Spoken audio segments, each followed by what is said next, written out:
અત્યારે મિત્રો એવું છે, આમ તો દેશની લોકશાહીનો મોટામાં મોટું પર્વ, અને જ્યારથી લોકસભાની ચૂંટણી શરૂ થઈ ત્યારથી આપણે ત્રીજા તબક્કામાં આવતા હતા. સમયગાળો લાંબો હતો, પણ લોકો એ દિવસથી ગરમીના દિવસોથી પહેલાંથી મહેનત કરવાની જરૂર નથી, પણ મહેનત ગામ કરે, મતદારો કરે, મારા કાર્યકરોને ગામના આગેવાનો જ કરે. ચૂંટણી પ્રચારનો ગમે એટલો માહોલ જાગ્યો હોય, પણ જો મારા ગામના મતદારો, ગામના કાર્યકરો, ગામના આગેવાનો જો મતદાન ન કરાવે તો એ બધું નકામું થાય. તમામ ચૂંટણીનો આધાર ગામ લોકો છે, ગામનો ઉત્સાહ અને આનંદ હોય તો જ મિત્રો આ મતદાન થાય. એટલે આજે વહેલી સવારે 7 તારીખની જે રાહ જોઈને રહ્યા હતા, સવારથી મતદાન 7 વાગે શરૂ થાય, પણ લોકો 6 વાગે અહીં આવી ગયા. 6 વાગે આવીને જે લાઇનમાં બેઠા, અને જે રીતે જે મતદાન શરૂ થયું છે, આ મિત્રો સ્વયંભૂ જે આવે છે, નકર તો મિત્રો લોકો વ્હીકલની રાહ જોવે, ક્યારે આવશે ને ક્યારે જશું. પેદલ ખેતરોમાં રહેતો મારો વિસ્તાર, તમામ ફાર્મમાંથી જે વહેલો આવી અને અહીં બેઠો. મતદાનની જે લાઈનો લાગી, અને લાઈનો લાગવામાં એક જ લાખ કે નરેન્દ્ર મોદી, ઉમેદવારને કોઈ જોતા જ નથી, ઉમેદવારને કોઈને ઓળખવાની જરૂર નથી, માત્ર નરેન્દ્ર મોદીને લક્ષ્ય રાખીને આ લાઈનો લાગી છે. દેશની સુરક્ષા માટે, દેશની રક્ષા માટે અને સેવા અને સુશાસન માટે કરીને નરેન્દ્રભાઈ મોદીને જ્યારે સમગ્ર દેશની પ્રજા ઈચ્છતી હોય કે જે સેવાકીય કાર્યો એમના સમયગાળા દરમિયાન ત્યાં છે, આને પ્રજા યાદ રાખે છે. અને મારા વિસ્તારમાં તો ધૂળની ડમરીઓ ઉડતી હતી. ધૂળની ડમરીઓમાં જ્યાં નર્મદાની નહેર આવી છે, આ બધું જોઈને પ્રજાજનો નરેન્દ્ર મોદીના હાથ મજબૂત કરવા અહીંથી ભારતીય જનતા પાર્ટીના ઉમેદવારને ચૂંટીને મૂકશે, એમાં કોઈ શંકાને સ્થાન નથી. એની આ લાઈનો લાગી છે. આભાર મિત્રો.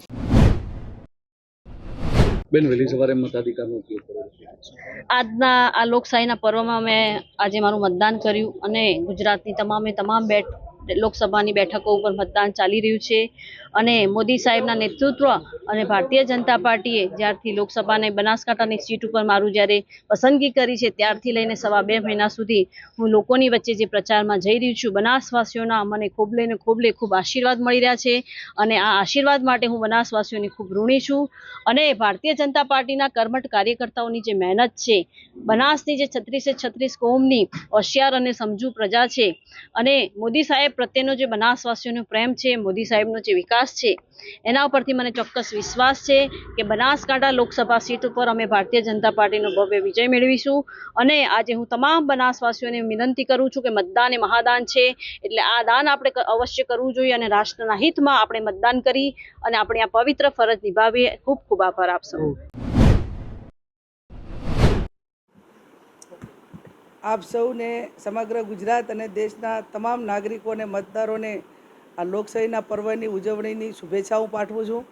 આ લોકશાહી, ડેમોક્રેસી આવનાર દેશનું ભવિષ્ય, અને આપ સૌ મોટા પ્રમાણમાં જે બંધારણીય હક તમને મતદાતા તરીકેનો મળેલો છે, તો તમારો કિંમતી પવિત્ર મતનું જે મૂલ્યાંકન છે એ ભારત દેશની લોકશાહીમાં એક સામાન્ય પરિવારથી કરીને PM સુધીનું એનું વેલ્યુએશન સરખું હોય, ત્યારે એટલા માટે જ કહેવામાં આવ્યું છે કે આપણો કિંમતી, પવિત્ર અને અમૂલ્ય વોટ કોઈ પણ લોભ લાલચ વગર તમે તમારી રીતે અપાવી કોંગ્રેસ પાર્ટીને વિજય બનાવો. પરિવર્તન ખૂબ જરૂરી છે.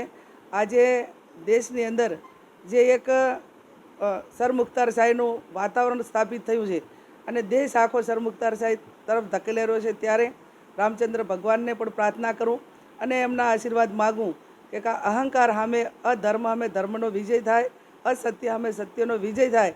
અને જ્યારે રામના નામે રોટલા શેકાતા હોય, ત્યારે આપ સૌ સમગ્ર દેશના, ગુજરાતના, બનાસકાંઠાના તમામ મતદારો કોંગ્રેસ પાર્ટીને વોટ અપાવી વિજય બનાવશો એવી હું અપેક્ષા રાખું છું. ગરમીનો સમય હોવાથી વહેલામાં વહેલું મતદાન થાય, અને જે કંઈ વ્યવસ્થાઓના ભાગરૂપે પાણીના બધું જ બૂથો ઉપર કદાચ વ્યવસ્થા ન હોય તો પણ તમે ઘરેથી પણ પાણીની બોટલ લઈ અને મતદાન મથક સુધી જજો. ફરી આપ સૌ એક ભાઈચારાની ભાવના આખા જિલ્લાની અંદર જળવાઈ રહે. સર્વ ધર્મના લોકો એક લોકશાહી ઢબે અને ખેલદિલીપૂર્વકનું સૌ મતદાન કરી, અને સાંજે એક વિના વિઘ્ને મતદાનનો જે સમય છે એ સમય દરમિયાન ભાઈચારાની ભાવના હચવાઈ અને તમામનું મા નડેશ્વરી રક્ષણ કરે, ધૈર્યધર ભગવાન સૌનું રક્ષણ કરે, અને કાયમી આપણી ભાઈચારાની ભાવના ટકી રહે, એ પ્રમાણે આપ સૌ કરજો એવી મારી આપ સૌને વિનંતી. કેટલી લીડ આપવી અને કેટલી લીડ નક્કી કરવી એ જે લોકશાહીની અંદર મતદારો નક્કી કરતા હોય છે. સાંજે મતદાન થયા પછી ખબર પડશે જેટલા ટકા કેટલા ટકા મતદાન થાય છે અને પછી અંદાજ એ સાંજે ખ્યાલ આવશે. પણ બનાસકાંઠાની જનતા, સમગ્ર ગુજરાત અને દેશની જનતા પરિવર્તન ઈચ્છી રહી છે, એટલે 100% આ વખતે પરિવર્તન થશે. ચાલો આજે આ ધરેડા પ્રાથમિક શાળામાં મતદાન મથકમાં મુલાકાત લેતા જે આ CRPF પોલીસની ખોટી રીતે પ્લેટો લગાવી અને આ ચૌધરી સમાજના યુવાનો એ લોકોને દબાવવા માટેના રોપ કરવા માટેના પ્રયત્નો કરી રહ્યા છે ચાલુ મતદાને. આ હાલ જ આપણે જે આ છોકરો જે સામે ઊભો છે એનું નામ છે પ્રકાશ ચૌધરી પાલનપુરનો, કે પાલનપુરને ના કાંઈ લેવા દેવા નથી, છતાં પણ આ ગામમાં આવીને મતદારોને દબાવી અને વોટિંગ ભાજપમાં કરવા માટે પ્રેરિત કરી રહ્યા છે. એટલે જિલ્લા પોલીસ વડાને, ચૂંટણી પંચને મારી વિનંતી છે કે એમના સામે FIR કરીને કાયદેસરની કાર્યવાહી કરે. મને ઘેની બેને માર્યો હો, મને મારી નોખવાની ધમકી આલી છે.